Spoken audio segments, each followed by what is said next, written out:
Hadn't done that in a while. Welcome, everybody, to the July Planning Commission. Welcome, Planning Commission members, staff, and guests. We have multiple members here, staff members here today to ensure that the meeting runs smoothly and all applicants and members of the public are able to participate in the meeting at the appropriate times.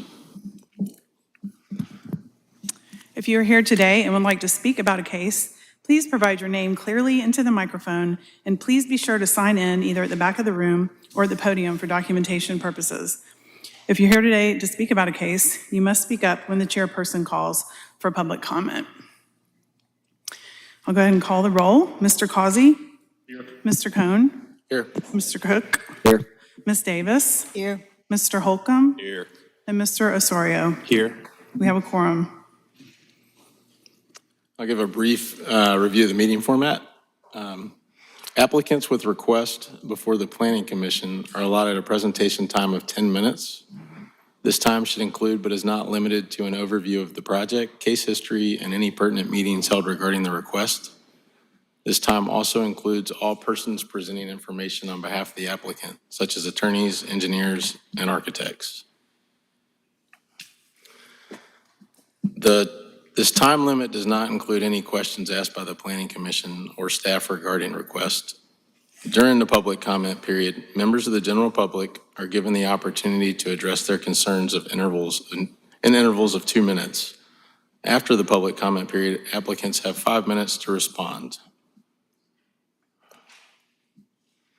The administrator has a timer and will make presenters aware of when their time has expired, and the Planning Commission reserves the right to amend these procedures on a case-by-case basis. With that, are there any changes to the agenda? There have not been any changes since publication. Thank you. We'll go through the consent agenda. The Planning Commission uses the consent agenda to approve non-controversial or routine matters by a single motion and vote. Examples of such items include site plans, annexations, and street names. If a member of the Planning Commission or the general public would like to discuss an item on the consent agenda, you must speak up after the consent agenda is read. Then that item is removed from the consent agenda and considered during the meeting. The Planning Commission then approves the remaining consent agenda items. Will staff please read the consent agenda? The first case, first on the consent agenda is to approve the June 12th, 2025 meeting minutes. Next is case number 2, Annex-2025-0013, 229 Charlestown Court, request recommendation on the assignment of the land use classification of Urban Edge Residential Large Lot, UER2, and the assignment of zoning of Residential Single Family Medium Lot District, RSF2, for a pending annexation. The property is currently classified as neighborhood medium density and zoned R2 by Richland County. Case 3 is Annex-2025-0014, 302 Turnwall Lane. Request recommendation on the assignment of the land use classification of Urban Edge Residential Small Lot, UER1, and the assignment of zoning of Planned Development District, PD, for a pending annexation. The property is currently classified as neighborhood medium density and zoned planned development by Richland County. Case 4, under zoning map amendments, ZMA-2025-0012. This is 1001, 1005, 1007, 1009, and 1011, and 1103 Wildwood Avenue. And the TMS numbers I'm not going to read.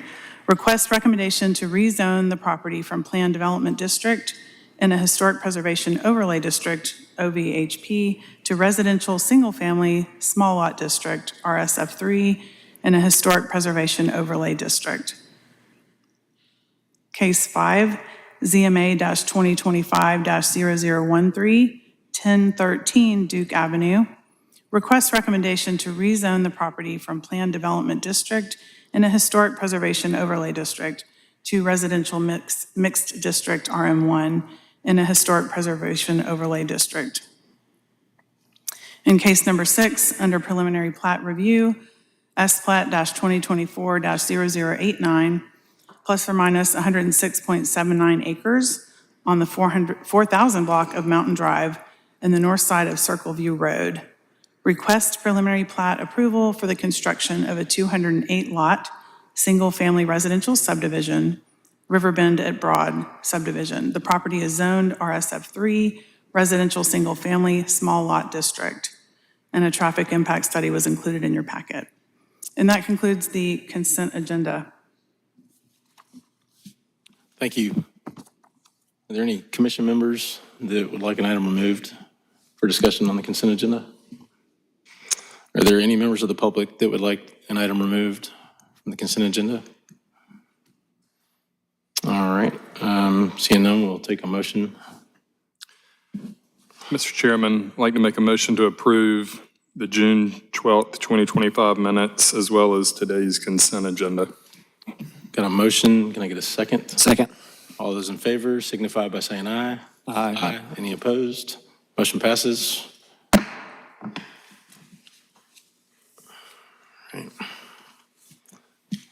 All right, we'll move to the regular agenda. I'll give a brief outline. The administrator will introduce the case, and the applicant will have 10 minutes to make a presentation. The Planning Commission may ask questions. We'll open the public comment period for those who are present, and then we'll close that, after which the applicant will have up to 5 minutes to respond to any public comments, and the Planning Commission may ask additional questions of the applicant, and then we'll deliberate and take action. Start with the regular agenda, please.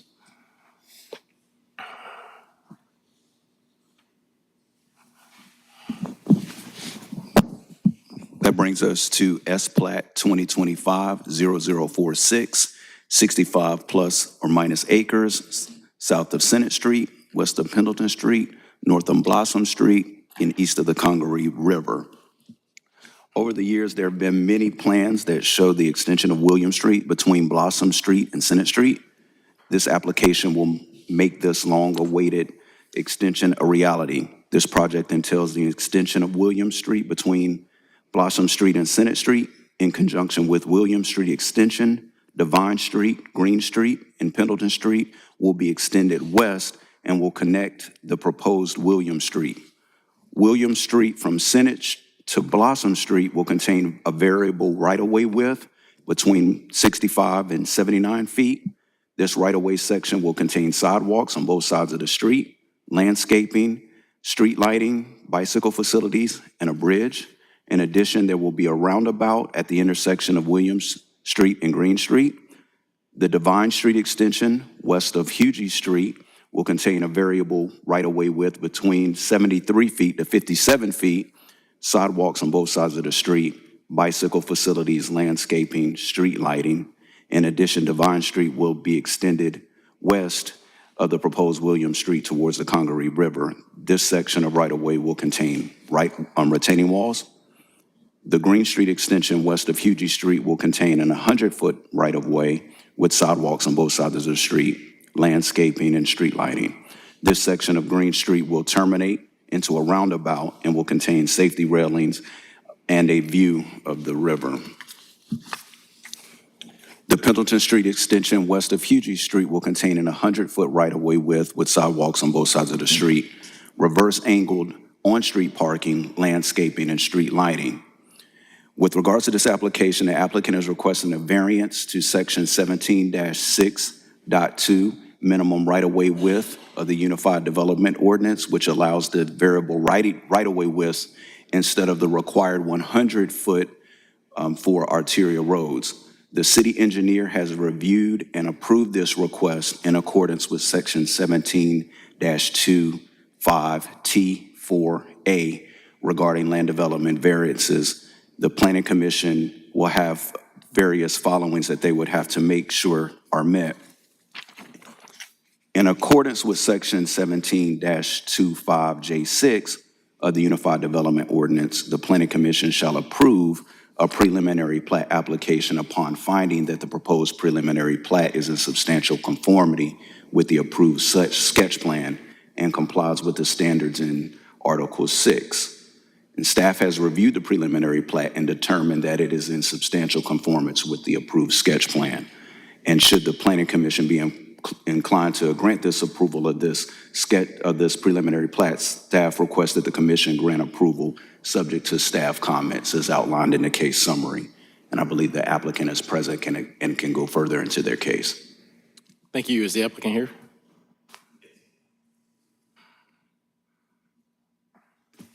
Good afternoon. Would you mind telling us your name? Yeah. Good afternoon. I'm Travis Baston. I'm with Hussey Gay Bell. I'm here representing the City of Columbia and the affected property owners that will be donating this right away for the project. I'll give you a broad overview. What you see ahead of you is the aerial of the current property as it sits today. You can go ahead to one more. The project is envisioned to be more than just a roadway. It's kind of a backbone investment designed to support future growth, mobility, and community access along a critical corridor of the downtown area. The main goal of this project is to bring people closer to the Congaree River, which, just as a resident of Columbia, I think is probably one of the coolest things that we have going for us. So we're proposing approximately 4,700 linear foot of new roadway. That includes the extension of Williams Street itself, along with Divine, Green, and Pendleton Street tie-in points. Full utility infrastructure, that's water, sewer, power, stormwater, and communications are planned for part of this project. It's being installed now so that we can plan for future development instead of going back and trying to fit it into the project. The project is being funded through a combination of state and Richland County Transportation Penny program funds. From the offset, we've treated this as more than just a transportation project. It's intended to be a public feature. I'm sure that everyone is aware that there is an RFQ out currently for a future city park in this area, and this is meant to be the first phase of that development to provide access to that and future development that would be associated with that. Next slide. We hosted a public meeting at Stormwater Studios last month. We had over 100 people that were present. Overwhelmingly positive feedback from that. Some of the kind of most common comments that we got were keep the speed limit low, maintain narrow travel lanes, emphasize pedestrian and bike connectivity, prioritize native landscaping, and then the Green at Hugh G intersection improvements that I'll get into on the traffic study portion of that. Speaking of the traffic study, we've conducted a full traffic study.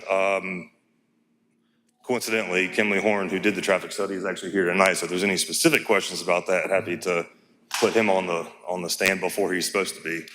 But there were several off-site improvements recommended. This is not intended to be a pass-through roadway. It's meant to be a park feature, a linear park feature. We do not anticipate people trying to get from Gervais to Blossom or vice versa through this roadway. We kept the speed limit very low because of that, and also the pedestrian cycle infrastructure that we're installing is going to support that as well. As part of that study, there's a couple improvements. The crosswalks for Green at Hugh G Street, which is the one that comes down into the traffic circle that you see there. A new hawk signal, which a hawk signal is basically, if everybody's familiar with the chicken plant in West Columbia, pedestrians can hit a button and cross protected with an actual red light there. The future intent of that is to convert to a full signalized intersection once it's warranted based on future development. So that's kind of the intent with that. We'll go ahead and install the mast arms and all the infrastructure for that. So when it's warranted, we just switch out the hawk signal for a fully signalized light. In addition, dual left turn lanes from Blossom onto Hugh G.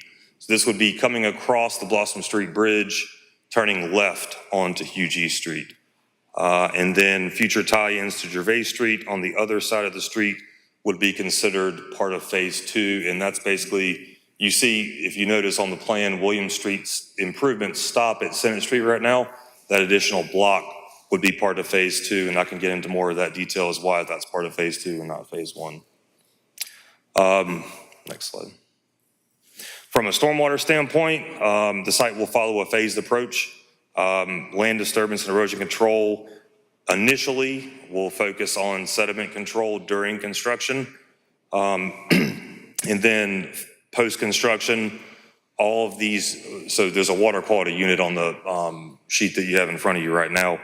That is for hydrocarbons, sediment, and trash. So this project will discharge directly into the Congaree River after it's treated at the site level. So any stormwater that flows into this site is going to be treated before it's discharged into the river, which is a very important part of kind of our design. There are limited impacts to wetlands and floodplain areas as part of this project, mostly associated with the downstream part of Divine Street that goes towards the river. We will be receiving a nationwide permit and a no-RAS certificate for the floodplain on that. Very minimal impacts. Again, that was kind of part of the natural design that we incorporated into this project. Next slide. And then finally, landscaping. So landscaping has been coordinated both with Public Works and community input. There are several landscape groups in Columbia that have had feedback, both from the public meeting that we had last month, and then from our landscape architect that has spoken with them directly. Focus on native plants. We've eliminated crepe myrtles. I don't know what everybody has against crepe myrtles. They hate them. Whatever that means. So we've eliminated those and gone to more of a native plant selection to reflect the ecology of the riverfront area. All in all, I think this is a major step forward for the downtown core area of Columbia. It'll be walkable, scalable, and it reflects what we've heard from the public. So happy to answer any questions y'all may have, but other than that, I think that's the 10,000-foot view. Appreciate the overview. It's pretty exciting. Any commission members have any questions? Mr. Chair, just first of all, thank you, Mr. Basnett, for your time today.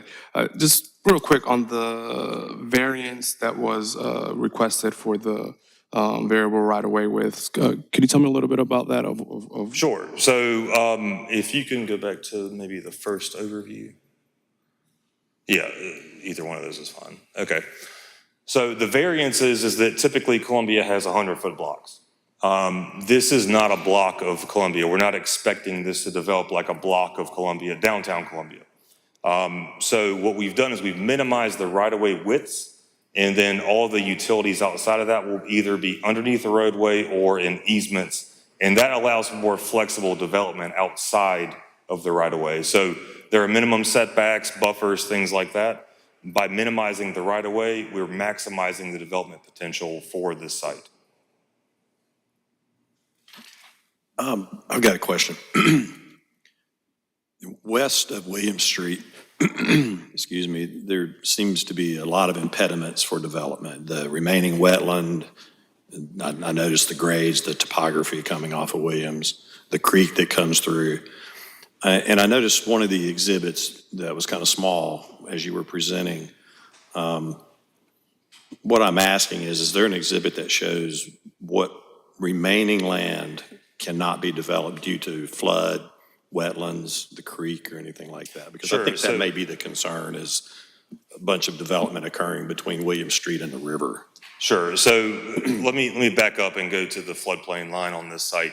So the roadway basically follows the floodplain line. That's why there's that weird curve, and it's not just a straight line connecting Senate to Blossom Street.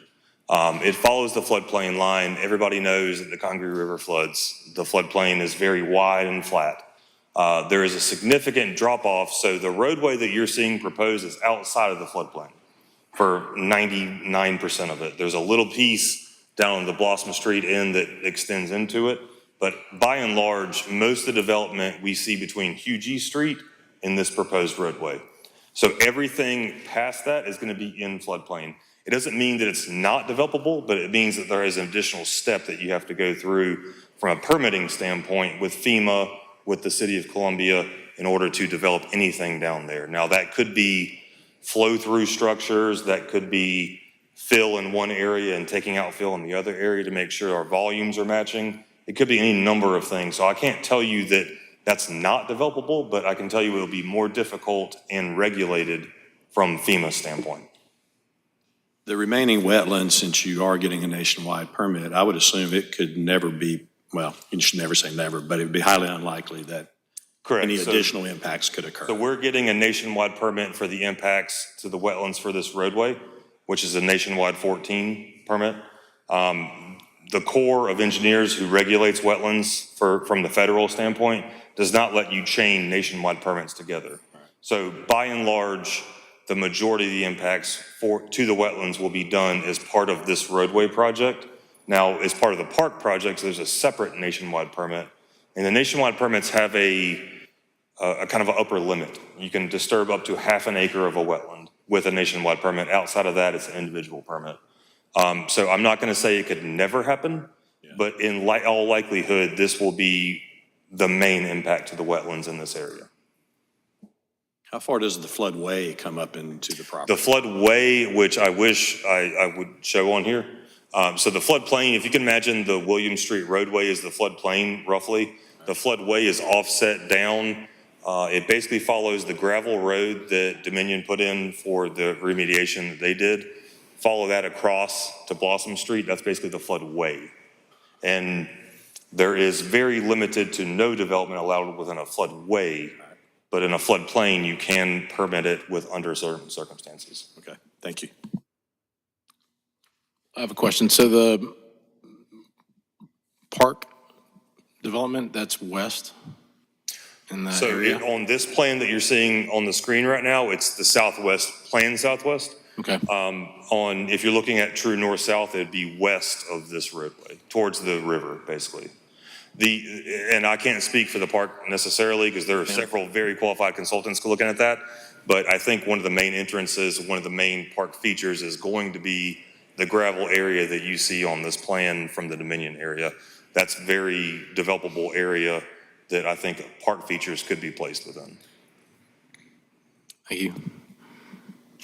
Any commission members have any other questions for the applicant? Thank you. Thank y'all. Is there anyone from the public that would like to speak for or in opposition to this?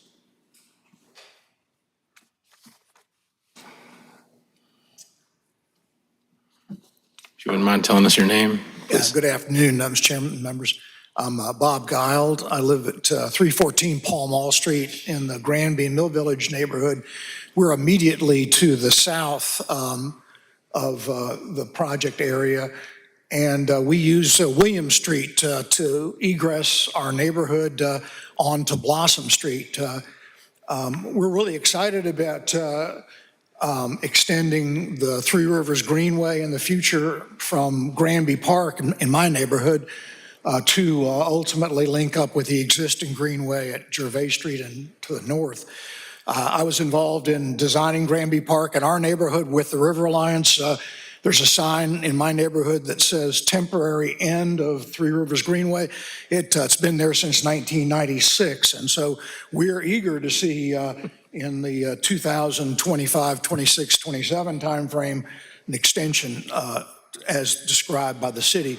And we look forward to actively participating in reviewing the city's plans for this park aspect of the extension of Williams Street between Williams, the new Williams, and the river. We love the riverfront. I use it as much as I'm able, including this portion of the riverfront. Run it often. I use William Street when it joins Senate Street. There's a little railroad berm that runs behind Stormwater Studios that I think's really a spectacularly beautiful place. All of that said, we do have one concern in particular, and that is managing the traffic at Williams, the new Williams, and Blossom Street, where it comes closest to our neighborhood. I was extremely pleased to see that the initial engineering plans for this William Street project showed that full traffic signal at that intersection, and was very disturbed and discouraged to see the retreat by the planners when they presented to us, I think last week, where it's been converted to this hawk signal that's a pedestrian signal. We think that's a fine thing to do. We got lots of baseball game traffic that crosses Assembly Street with law enforcement officers stopping traffic, so having a signal there is fine. But I'm told that DOT vetoed putting in a full traffic signal, and that's just shameful. DOT seems to have this attitude that you have to have a traffic accident before we put a signal in to try to prevent the next traffic accident. And as someone who tries to use that intersection right now and faces another 700 cars from the student housing project that's being constructed today at that intersection, I can just tell you that there will be more accidents, and I don't want to be the accident before the traffic signal goes in. So I just want to say that. I know it may not be in your purview, but we are disappointed that the plans no longer commit to a traffic signal before the traffic starts flowing at that new Williams Street. That said, I look forward, as any other South Carolinian and Columbian, to using the Greenway, and we support this project. Thank you. Thank you. Any other members of the public? Yes.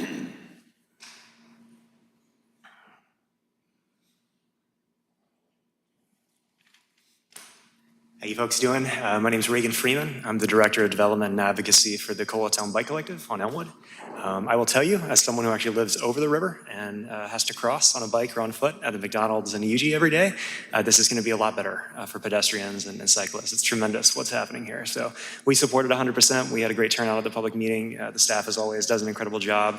It is very exciting to see this finally coming to fruition. So yeah, it's what we think about is beyond the development aspect. This is going to be the way pedestrians will get not only to the river, but across the river, right? This is that way. It's going to be Green and UG. It's going to be Williams Street. So it's just tremendous. This is finally happening. So we support it 100%. So thank you so much. Yeah.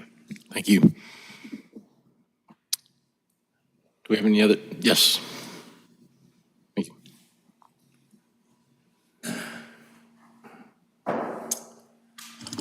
Good afternoon. My name is Walker Weaver. I'm a resident of Columbia, and I go to the University of South Carolina. I actually live in the Green Crossing apartments that are about a block away from the Green and UG intersection, so this is right around my neighborhood. I bike to work, I bike for groceries, I bike everywhere, and with the South Main project that just came online and now seeing this, it is incredible seeing Columbia take strides to be a more walkable and bikeable place, and especially seeing that development creep more and more to the river has been super, super exciting. I am in full support of the project. I love the protected bike lanes. I love the wide sidewalks. I love the roundabout. I love basically everything about it. I was involved in the public comment process for this. I went to the meetings. There are just two things I've thought of since then that I would like you guys to consider adding in your motion for approval as a condition for the developer to consider. The first is at the intersection of Pendleton and Williams Street. I don't know if the diagrams up here or in the plan are specific road striping plans, but I would like to consider dashed bike lane crossing markings across Pendleton Street at that Williams-Pendleton intersection. They just added some in on Main Street. There are some on Calhoun Street across Assembly and Bull. And I think, it's not going to be a very busy road, but it just gives more visibility to the bikers as they cross that road, especially since that road doesn't have bike lanes on it. And then the second thing is at the intersection of Devine and Williams, where there is that green concrete cycle track within the intersection. I would just like to encourage the developer to consider closing the square so that there's a green cycle track all the way around the intersection. I know that part of Devine Street going out towards the river is not going to have a bike lane on one side since it's downhill and there's right-of-way limitations, but I do think that it would be important to have at least that designated crossing in the intersection, even if they're just crossing into the travel lane. So with that, thank you very much. I think this is an amazing project, and I'm really excited to see it come to fruition. Thank you. Are there any other members of the public that would like to speak regarding the application? All right, any planning commissioners have any questions of the applicant? I have one question for staff. Are some of the comments we've heard, are those within the purview of what we're approving, or would those be with regards to the roads and striping, something that would be reviewed separate? You could approve and ask that those be considered, because ultimately the preliminary plat would have to be, the variances and the preliminary plat would have to be reviewed and approved by staff and the city engineer. And even though those are suggestions that might make it better, there may be a reason why they can't be done, so those would have to be reviewed by staff. Yeah, would the applicant please come up? Thank you. Yeah, I think I can speak to the Okay. comments that have been received so far. So everything that has been discussed is within DOT authority, not necessarily the city of Columbia. We're talking about the major thoroughfares of Blossom and Hugh G. Street. We will definitely take those into consideration, but ultimately it would be up to what DOT is willing to accept as far as, and I do want to speak a little bit more on the traffic light. I definitely understand the desire for a traffic light instead of a hawk signal at Williams and Blossom Street. However, we've had many discussions about that specific intersection. They're open to it once it is warranted. So there's things we have to go through, warrant analysis, things like that, and that's based on traffic in both directions. That does not exist right now. So DOT does not like to add traffic signals to their system without it being warranted necessarily. Trust me, we've tried everything we can do to get a traffic signal in there instead of a hawk signal. However, we are setting it up for the hawk signal with the future. The mast arms are going to be installed as part of this project. It'll literally just be switching out the hawk signal for a fully signalized traffic intersection once it's warranted. That is kind of a non-starter for DOT. As far as the striping goes, with the pedestrian and cyclist access, we will certainly take those into consideration. Ultimately, that is up to them since that is within their jurisdictions within DOT right away. So, Thank you. Question real, on that. So William Street and Pendleton and all these are going to remain DOT, going to be DOT streets? so it's really Hugh G. Street, which is the DOT street. Pendleton is actually a City of Columbia maintained street. Divine Street, I don't want to tell you the wrong thing. It may be city, it may be. But the new portions that are being built, The new portions will be city maintained, yes, but the comments were on the Hugh G. Street intersections, which DOT would govern since Hugh G. Street is DOT maintained, and they have a very wide right of way through there. well, I wrote down Pendleton and Williams and Divine and Williams, which would all be under city purview, I think is what we're saying, as far as striping. Striping, we have 100% control over striping on the Williams Street intersections. So if there's comments on that I maybe misheard, then I'm happy to have those conversations. I've spoken to all of those people that got up and spoke, so I'm happy to do that. I thought that most of the ones we were talking about were the Hugh G. and Divine and the Hugh G. and Pendleton Street, but again, I'm happy to have the conversation if that's. Got the thumbs up, so I think I picked the right intersections. Okay, so I would just suggest. Well, I'll talk to him afterwards. We have complete control over that. We, being the City of Columbia, has complete control over that, so we'll get that figured out. To that question, is there any reason why you'd have any issue giving that consideration? No, not at all. Okay, all right. Any other questions? Thank you. Thank you. I think it's pretty exciting to see. It's been a long time in the works, so having gone through this, I'll entertain a motion. Mr. Chair, I move that we approve the request for preliminary plot review, S-Plat 2025-0046, 65 acres south of Senate Street, west of Pendleton Street, north of Blossom Street, east of Congaree River, TMS 08910-0101, 08910-0102, 08911-0108, 08911-0113, and 08911-0114, conditional upon all staff comments being addressed, and ask that they also take into consideration the striping of the pedestrian and bike lanes at Pendleton and Williams and Divine and Williams, and state that it will meet all preliminary plot decision standards. Pretty good. Second. Motion and a second. All those in favor signify by saying aye. Aye. Any opposed? Motion passes. Thank you. Move on to the next application. Yeah, that was a lot. Well done, Carlos. Yes.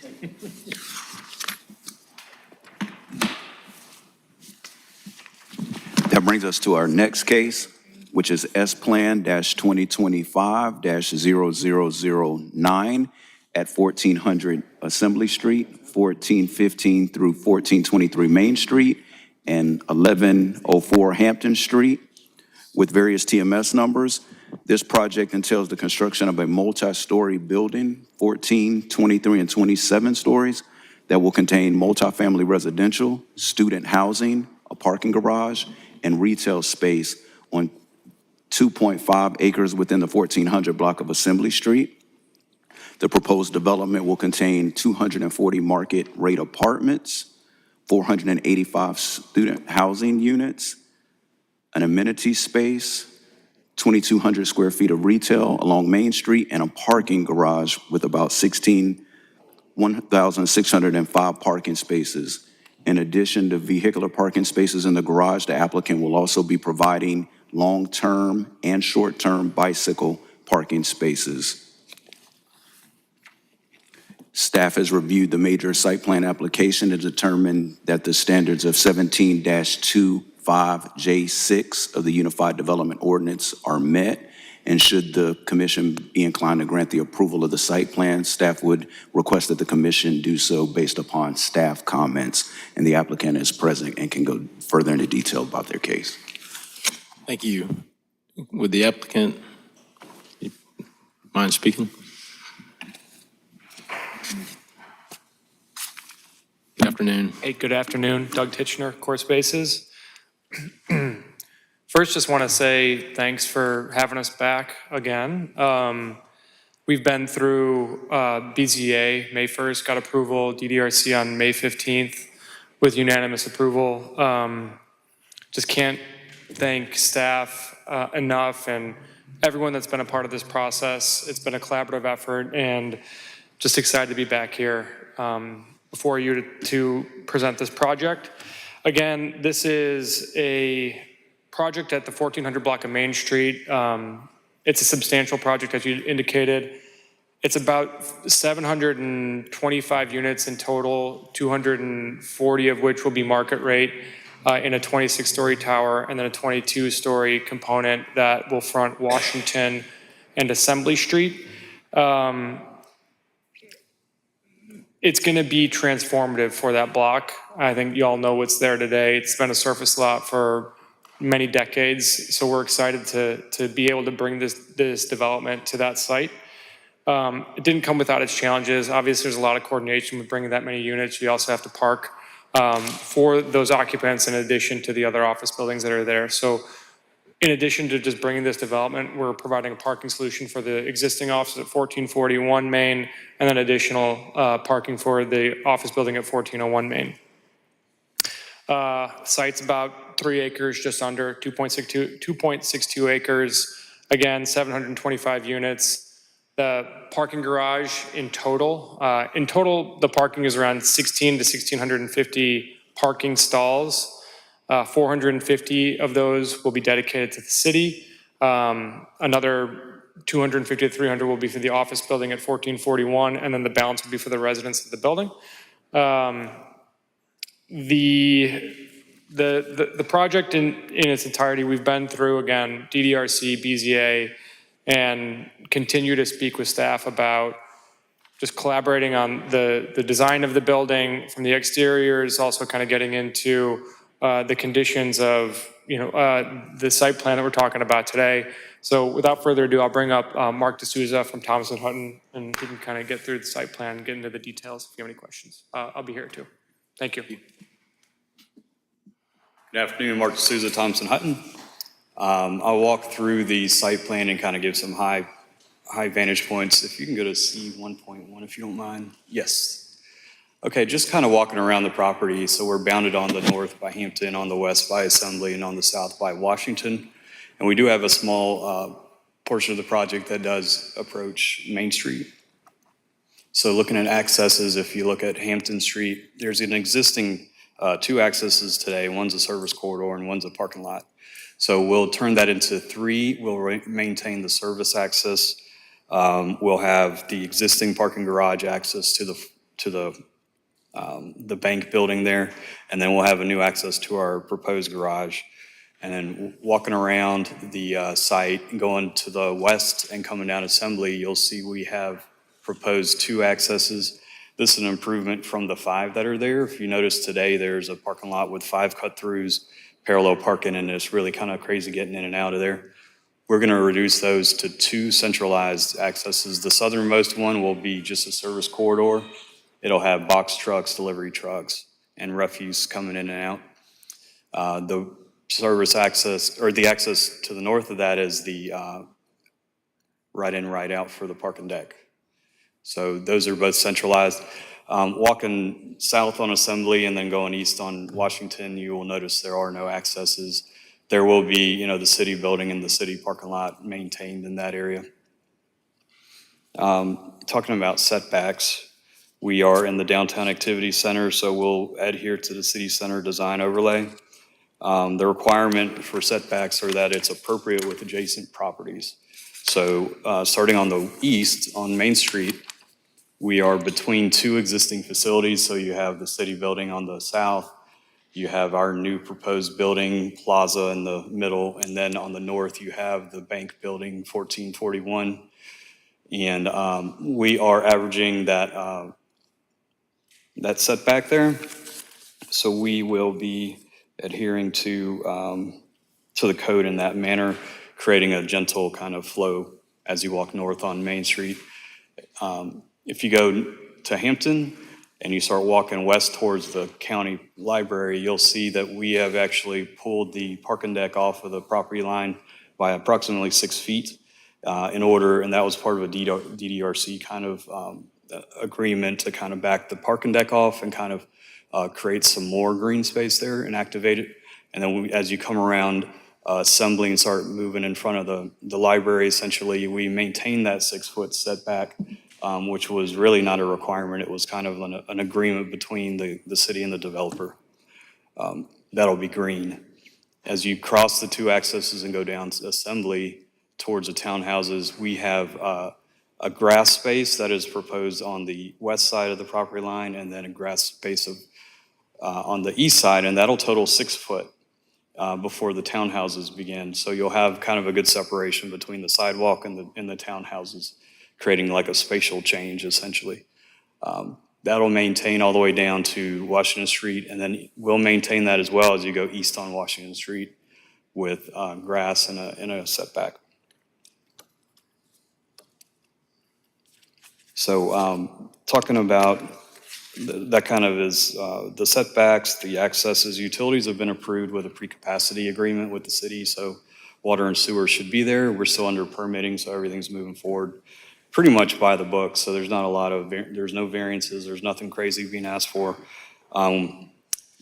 We have the traffic study under review with Department of Transportation, and those are the high points, and I wanted to say I appreciate the city working with us on this, and it's been pretty cut and dry for us moving forward with them. I want to make myself and Doug available for any questions that you may have. Thank you. Thanks. Mr. DeSouza, Yes. I've got it. Yeah. Go ahead. Couple Thank you. questions.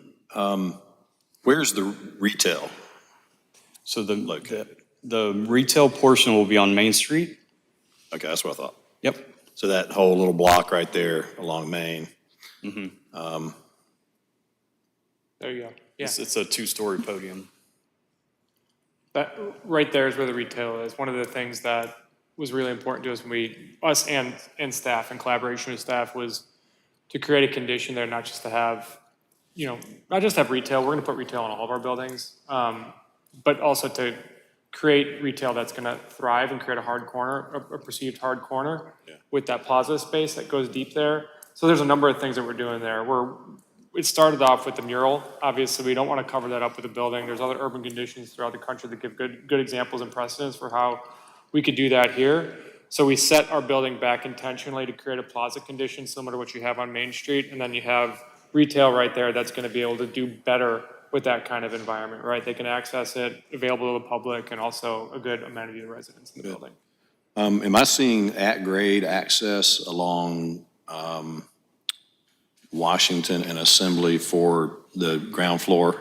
Yes. That's neat. That's interesting. The building will step down with the parcel. Yeah. Yeah. So people will actually, their doorway will be right there Yes. on Assembly Yeah, Street. and then when you get down to the southwest corner, there's about a 2-foot step. There will be a couple stairs, but that'll be within that setback that I mentioned. Yeah. So that it doesn't feel like a big retaining wall. It's just a few steps in front of their own unit. I didn't notice that detail, but yeah, that's good. Okay, looks great. Thanks. I had a question. There's an entry point on Hampton and then also one on Assembly to the parking garage? Yes. Okay. Yes. We had one on Hampton Street, and after consulting with our traffic engineer, Walker Engineering, they had proposed putting that secondary ingress egress on Assembly Street as kind of an outlet, so you're not putting all of that vehicular traffic onto Hampton Street, which would just go right to Main. You either go right or left. So this is going to be a nice outlet for any occupant within that parking garage to come out and have a different way out and get on Assembly quicker. So that's full access on Hampton? Hampton, yes. Hampton, yeah, it's right in, right out on Assembly. Yeah, okay. I like that. Any commission members have any other questions? Mr. Chair. Yes. For the applicant, I do have a question. I see that under the traffic engineering, that there are concerns the traffic loops will be damaged during the installation of the ADA sidewalks. Have any provisions been put in place for the pedestrian lighting or for the power, to provide power for lighting? And then have those concerns of the damage to the ADA sidewalks been addressed as well? Absolutely. So the concern is that when we put in the crosswalk, we will be paving the parallel parking adjacent to the building over again, so that we remove the old and put new in. So the concern is that we might scrape the signal loops that trigger the change of the lights.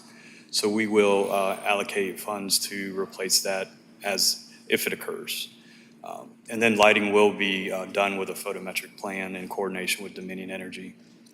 Okay, thank you.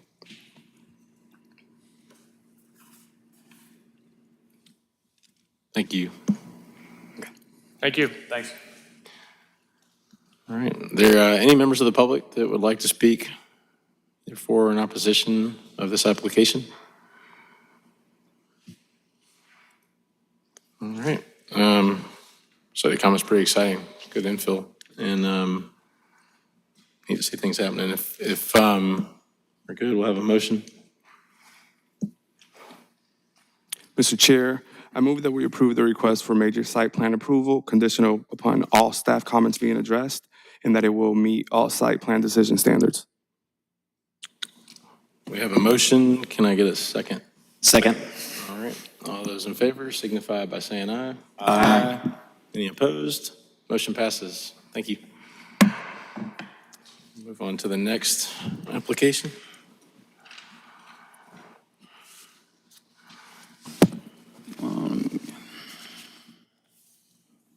That's going to take us to S-Plan 2025-0010 at 602 Hugie Street and the 600 block of Pulaski Street. This project entails the construction of a 6-story multifamily residential building on 1.89 acres. The proposed development will contain 174 units, amenity space, retail, and a parking garage. The required number of off-street vehicular parking spaces for this development is 0, whereas the applicant is providing 263 within a parking garage. In addition to vehicular parking spaces, the applicant is providing long-term and short-term bicycle parking spaces. Staff has reviewed the major site plan application and has determined that the standards of 17-2.5 I-6 of the Unified Development Ordinance are met, and should the commission be inclined to grant the approval of the site plan, staff would request that the commission grant approval subject to staff comments. And the applicant is present and can express their case. Thank you. The applicant. Yes. Good afternoon. Hi, everyone. I'm Josh Harding. I'm with PMC Property Group, the developer of the project. We're excited for another project at what is a marquee corner at Hugie and Blossom. And we've been active in the city since 2004. So we've been here a long time, and we believe this will be a great project. I have Kimley Horn here as well. If there's anything that I can't answer, ultimately, Strata, who's the architects on the project, are stuck on a tarmac out of Pittsburgh. So try and bear with me a little bit here on that. But in terms of the building, it's a 6-story apartment building. It's 4 stories of wood construction over 2 stories of concrete, which is parking. Approximately 380,000 square feet. It includes about 5,300 square feet of retail on the Hugie end of the project. It'll be 174 apartments, 263 parking spaces. And again, we're excited for it. Ultimately, our work with the staff has been great. It's made a better project for us, and we're excited to see it through. Thank you. Good afternoon. My name is Ryan Goff, Kimley Horn, site designer, civil engineer for it. Appreciate your time and really do want to give a huge kudos to the City of Columbia staff. They've been an extreme help with the speed and ferocity of this project that has gone through. They've been extremely helpful answering any questions very diligently, so I want to say that first. So we've taken into account with DOT as far as the Blossom Street widening. That's why the project does not extend further south to the existing property line along Blossom, which follows the existing sidewalk. The way the topography works is Hugie's on a lower level, Pulaski's at a higher level. Those elevation differences are set up beautifully for the multi-level component of the deck that we've got to provide parking down for the commercial residential side of it, along with trash collection area down Hugie Stride. It'll be a right-in, right-out entrance there. Working with DOT with that entrance. Believe we've got that situated now. We're also accounting for widening and improving Hugie Street. Actually a little bit above and beyond what was expected with the William Street improvements as well for that area. The Blossom side, we're also improving the sidewalk condition, the landscapes, streetscape work to align with the Blossom Street improvements as well. Pulaski Street, like I said, is set up so that the mostly residential will access that location. Good location also for folks coming from the inner city, coming into that area as well. We got sewer services out to Pulaski as well. We're working through with the city staff on that, and along with out into Hugie Street for water and sewer as well there. Storm connections, we've got DOT right-of-way connection points existing within the site that we'll utilize, and we'll treat the stormwater utility water quality component internal to the garage itself. So we'll be able to access and clean that water of the site that currently is not currently being treated at this point. Any other questions? Thank you. Any commission members have any questions? Are you having to put in any sort of conventional detention because of the increased imperviousness? It is a slight increase of impervious area. But the net increase, when we look back at the historical photos of the antique site itself, that section right along Hugie Street, the left half of the portion of the site was almost entirely impervious at that point. Looking at current points where the parking is, current gravel striping area where the driveways are now, there's also a concrete pad. Again, all storm events are less than 1 CFS increase. So we have a plan on and have submitted for a detention waiver for that request. What type of facilities are you putting in for the water quality component? It is a hydrodynamic separator. It'll be It's designed according to the flow rates to bypass and also to treat the volume that we need to for the new impervious area of the site. Are all the units going to be market rate apartment units, or are some of them going to be for student housing? It's all market rate. Thank you. Lease per unit. And then just an additional question for staff. Why is it that this application didn't require any off-street parking spaces? Just curious. The zoning ordinance in this district does not require any parking spaces, but they are providing, I believe, 263 parking spaces.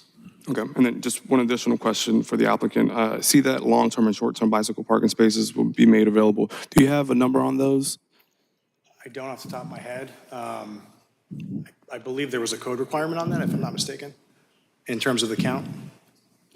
It's fine, I was just curious on that. As far as the number, I'm not sure, but I know that they are providing them. They are in the architectural plans, and the zoning administrator has approved their proposal for the parking. Okay, thank you.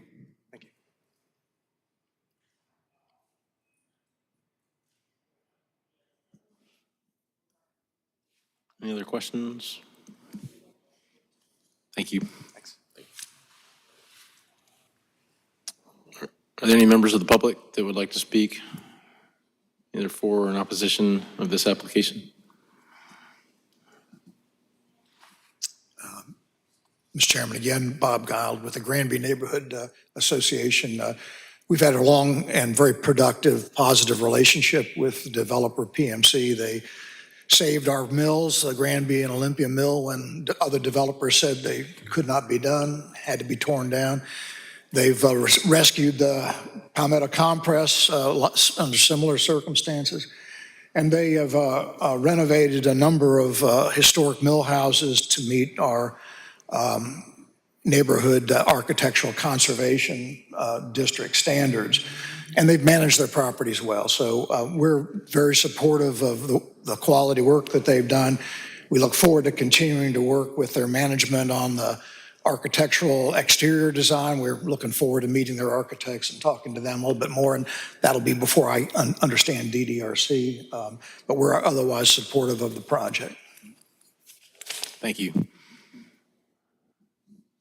Are there any other members of the public that would like to speak? Do any commission members have any other questions of the applicant? All right, I'll consider a motion. Mr. Chair, I'd like to make a motion that we approve S-Plan 2025-010, the 602 UG Street and the 600 block of Pulaski Street, and conditional upon all staff comments being addressed, and that it will meet all site plan decision standards. Thank you. We've got a motion. Can I get a second? Second. We've got a motion and a second. All those in favor signify by saying aye. Aye. Any opposed? Motion passes. Thank you. All right. Do we have any additional business? Other business? No, sir, no other business. All right. Do I have a motion to adjourn? Mr. Chair, I move that we adjourn. Motion and a second. Second. All those in favor? Aye. All right. Thank y'all.